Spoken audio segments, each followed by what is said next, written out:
Lah Olivia, aku rasa dia pergi tengok cerita pula Wolf of Wall Street. Betul. Lepas tu dia dah tengok cerita tu, dia naik Syekh. Lepas tu dia tengok pula The Big Short.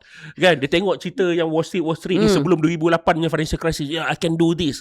Tapi guna duit kuap. Gila tak cool langsung. Ya, betul. Engkau kerja kuap tu dah tak cool. Bukan pasal tak cool apa, kau kena be konservatif. Kan, kau nak buat benda-benda cool, kau cari hobi lain. Kau jangan buat benda cool dengan kau guna duit kuap, kau pergi melabur dalam dalam unicorn company. Lepas tu kau perasan kau ni macam Wall Street trader. Tak payah kan. Dan lagi satu, Anas, kata macam Anwar Ibrahim punya statement ni kan, dia kata bukan kuap saja tertipu. Dia kata SoftBank pun kena, Temasek pun kena, G42 Abu Dhabi pun kena. Maksudnya dekat sini macam dia macam nak menghalalkan yang macam redha lah, yang kuap ni kena tipu sebab kuap ni kecil kalau nak dibandingkan dengan SoftBank, Temasek dengan dengan G42 Abu Dhabi tu, kita ni kecil. Jadi apa yang aku nak cakap dekat sini, Anas, Anwar Ibrahim, kalau katalah SoftBank ke, Temasek ke, ataupun G42 Abu Dhabi punya fund tu ke makan tahi, Malaysia kuap tu nak kena makan tahi ke? Lepas tu ada satu lagi, Olivia. Dekat Singapura, dana pencen EPF dia bukan dana pencen kerajaan, EPF dia tidak dibenarkan melabur beli saham pun. EPF dekat Singapura, korang boleh check ni, Singapura punya EPF hanya boleh beli bond kerajaan Singapura. Sangat konservatif. Dan kerajaan Singapura menjanjikan pulangan pulangan yang pasti dan tidak akan rugi. Dana EPF sekarang ni dana pencen, dia bukan cerita SoftBank lagi Wall Street ke, kita bukan cerita Temasek ke apa benda. Memang dia orang berada di posisi untuk memaksimumkan keuntungan. Sekarang ni kenapa kuap perlu berada di posisi memaksimumkan financial return. Bukannya return yang selamat, tapi kena pergi kepada maximize financial return, tak kira buat apa saja. Lepas tu satu lagi, Olivia, yang selalu cakap pasal unicorn ni, kau ingat tak siapa dulu? Siapa?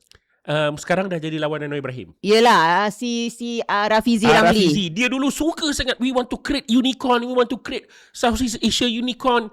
Aku ingat lagi, antara dia kata kejayaan unicorn di South Asia dulu, antara sebab apa dia kata? Kita ada ramai anak muda. Kita ada, dia panggil apa nama dia, aku lupa, demographic. Richard, demographic bonus yang Anwar selalu pakai. Kita ada sebab dekat Asia Tenggara ni banyak orang muda, jadi unicorn akan banyak datang daripada sini. So silap-silap ada kaitan dengan Rafizi juga. Dia dah belah lah tinggalkan government ni. Sebab dia biar Anwar jawab. Biar Anwar jawab. Dia biar Anwar jawab. Sebab kuap ni, geng, kuap ni should be conservative. Should be konservatif tu satuan. Yelah, maksud kau should be konservatif tu maksudnya kau buat due diligence sendiri. Ataupun betul-betul punya due diligence. Jangan melabur dalam unicorn. Sebab unicorn ni, Olivia, kalau dia melabur, dia bukan boleh keluarkan duit dia terus. Betul. Dia kena tunggu sampai unicorn tu pergi apa dia panggil, pergi IPO. Kan, pergi jual saham dia. Betul. Lepas tu kadang-kadang tempoh untuk dia pergi IPO tu lama ke tau. 10 tahun sebelum tu lingkup dulu. Dan itu tak kisahlah kalau government ada wujudkan dana, contohnya dana 2 bilion ringgit untuk pergi melabur, tak kisah kat mana saja, rugi pun pergi mampus. That one different lah. Ini duit kuap, duit dana pencen. Dana pencen ni macam-macam lah. Kalau aku jadi government, aku tengok dana pencen tak boleh nak letak ke mana, kau tahu aku buat apa? LRT 3 tu kau janganlah downgrade. Kau downgrade 9 bilion kan, upgrade sikit. Daripada 30 bilion naikkan sikit jadi 40 bilion supaya bagus. So kerajaan keluarkan bond, suruh kuat beli, janjikan pulangan 5-6% setahun. Jangan. So benda tu lebih selamat, negara kita dapat manfaat kan. Ya, ini betul. 200 juta apa benda hilang macam tu. Dan lagi satu, apa yang paling ni orang kata, tak tahulah, mungkin Khazanah masa tu dia buat solat hajat ke apa kan, Anas, tiba-tiba dia kata fishery ni overvaluation ni, kita tak boleh melabur. Kalau tak, Anas, bayangkan kalau Khazanah melabur, dia akan melabur 200 juta USD, Anas. Lagi sebab sebab G42 expansion fund ni, dia memang anchor investor dan dia dah melabur dekat dalam series D tu dalam G42 expansion fund ni dia melabur dekat dalam e-fishery tu dalam 100 juta USD. Total 200 juta kan. So 100 juta USD daripada G42. Lepas tu 47.7 ribu daripada Khazanah USD. Lepas 47.7 juta daripada Khazanah USD. Lepas tu yang kemudian Temasek Holding. Kau bayangkan Anas. Temasek Holding lantak dia lah. Tapi yang kuat ni, kau pergi melabur. Kau tahu macam apa? Macam mak kau bagi duit kat kau. Ya. Engkau pergi main judi tau. Duit tu suruh beli. Tak, benda ni memang kuap ni. Kita kena ganti orang lah. Ataupun, dan aku rasa mungkin ada perubahan dalam dasar kuap setelah Anwar Ibrahim jadi Perdana Menteri dan Menteri Kewangan. Pasal tahu kata, benda ni kita kena heret Anwar Ibrahim. Dia terlibat secara langsung atau tak terlibat secara langsung, kita kena buat dia macam Najib kena. Najib bukanlah CEO dan bukan pengurus kepada 1MDB. Sebab dia Perdana Menteri dan dia Menteri Kewangan. Jadinya, dia orang ambil semua orang daripada 1MDB tu, semua pinpoint kepada kesalahan Najib. Betul tak? Betul. So, kalau kes kuap ni, kita dah ada presiden. Presiden kita, kes 1MDB. InsyaAllah, nanti tombangnya Anwar Ibrahim, kita buat benda yang sama. Betul. Kita buat benda yang sama. Tak kisah CEO kuap, kita jadikan saksi pendakwa. Kita ada CEO kuap. Kita ada apa lagi, dia punya ni whatever, kita jadikan saksi pendakwa. Tak kisahlah sebab Perdana Menteri. Takkan kau tak tahu kau Perdana Menteri? Kau mesti tahu semua benda, kau mesti tahu. Ya, betul. Bawah. Kan, ini bawah Kementerian Keuangan lagi. Kau Perdana Menteri, kau Kementerian Keuangan, kau mesti tahu. Lepas tu bila jawapan kau pula tak memuaskan, kau tak kata siasat, kau kata kuap tertipu. Aku nak tanya sebenarnya. Yalah, kuap tertipu. Itu yang buat saya bengang tau. Sebab bila dia punya kenyataan tu macam kami akan sepatutnya okeylah kita akan ambil tindakan, tak kisahlah orang nak gelak ke apa, at least kau buat statement tu yang orang kata secara tegas. Kan? Bukan yang kau macam tiba-tiba kau jadi play victim lah, diperdaya. Dia kata kuap tertipu, lepas tu dia kata yang pihak e-fishery tu buat macam fraud yang terancang. Kita jadinya kau tahulah. Lepas tu Anas, bila dia keluarkan kenyataan macam tu, kau tak rasa orang gelak. Memanglah orang akan gelak. Lepas tu orang mention lah macam takkanlah kuat boleh tertipu. Orang jadikan alasan macam tu. Orang tertipu kan, kena scam ni 5,000, 6,000 boleh lagi lah. Kalau orang tu dia kena scam sampai 100,000, selalunya aku salahkan mangsa scam tu. Betul tak? Betul. Jadi ini 200 juta. Kalau setakat kau kena tipu mungkin 10 juta, 10,000. Tak. Kalau 10,000. Kalau dia tertipu sampai 200 juta tu, kita lepas memang bodoh lah kan. Lepas tu sebenarnya aku nak tanya ni, kuap yang tertipu kan Anwar Ibrahim yang tertipu ni. Silap kan. Kita pun tak tahu. Kita mungkin e-fisheries tu sebab masa tu terlampau diwar-warkan hebat sangat. Anwar pergi melawat ke Indonesia, bawa lah mangkuk ayun e-fishery ni sebagai ikon unicorn Indonesia.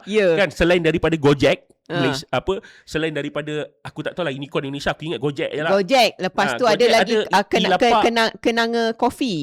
Kenangan kopi. Kan, ada kat situ. So dihadapkan orang ni dekat Anwar Ibrahim, kita unicorn juga. Aku tak tahu, mungkin pasal tu kata kita kena siasat. Kalau tak boleh siasat sekarang, tombang je government. Nanti kita siasat dan kita heret. Betul. Okey. Olivia? Lepas tu, okey, kita tinggalkan isu e-fisheries ni, nanti kita akan sambung bila saya dah buat video. Aku dah banyak dah skrip pasal e-fishery ni. Okey. Anas, ada satu cerita yang Anas sampaikan kepada saya tadi. Korang ingat tak cerita kita tentang yang isu port tu? Saya nak tanya Anas ni. Sekejap Olivia. Ni ada kaitan ada kaitan dengan apa? Banyak yang orang tunggu dengan network school. Isu pelabuhan yang Olivia nak beritahu ni ada kaitan walaupun bukan secara langsung dengan network school. Okey, sekejap Nanti saya akan bagi Anas explain. Okey, ini saya nak start balik supaya anda semua faham. Pada tahun 2024, ingat lagi tak, ada IGP telah berbincang untuk membeli sehingga 49% kepentingan dalam MMC Port Holdings. Itu yang nak beli tu sebenarnya bukan Olivia, silap. Yang nak beli tu bukan IGP, yang nak beli tu BlackRock Direct. Yelah, BlackRock. So tapi rundingan tu dia kata dihentikan sebab tak mencapai persetujuan lepas syarikat ni buat due diligence. Maksudnya dia kata port ni dia macam overvaluation, dia cakap kan.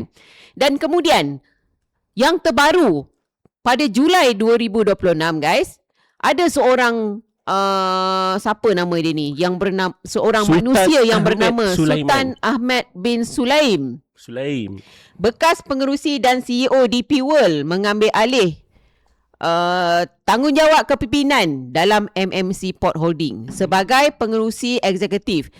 Sebelum ni CEO kumpulan untuk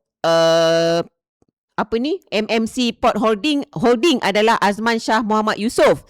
Tapi Azman Shah Muhammad Yusof ni dia dah berhenti dengan serta-merta dan tak ada sebutan tentang take over daripada ni lah dia kata kan. Kemudian apa yang memeranjatkan dekat dalam ni, semua pengurusan dan CEO pelabuhan operasi sekarang dia lapor direct kepada Sultan Ahmad.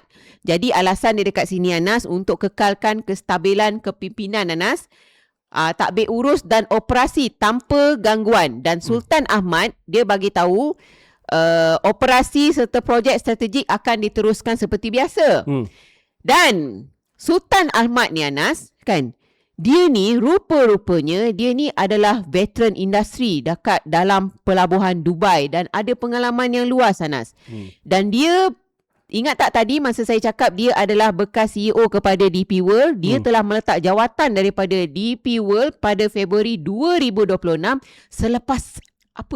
selepas skandal email dengan mendiang Jeffrey Epstein didedahkan oleh Jabatan Kehakiman Amerika Syarikat. Sambung Anas. Okey. Kau kena ingat benda ni dia tak ada kaitan tapi dia akan memperbesarkan lagi kes network school di Johor. Okey. Kau tahu tak? Beberapa hari lepas keluar berita macam Olivia cakap tadi, pada 12 Julai, satu demo dalaman MMC Port Holding, sebelum tu aku nak beritahu, MMC Port Holding ni dikuasai sepenuhnya oleh Syed Mohtar, oleh Syed Mohtar, dan dia menguruskan 7 buah pelabuhan laut di negara kita. So MMC Port ni pada tahun 2024 dulu pernah nak dijual 49% direct kepada BlackRock. Ni bukan kepada JIP Holding, kepada BlackRock. Kemudian pada bulan Januari Kerajaan Madani kata boleh jual kepada BlackRock. Ini Anthony Locke kata. Tapi dengan syarat ikut peraturan negara kita lah, ikut pegangan.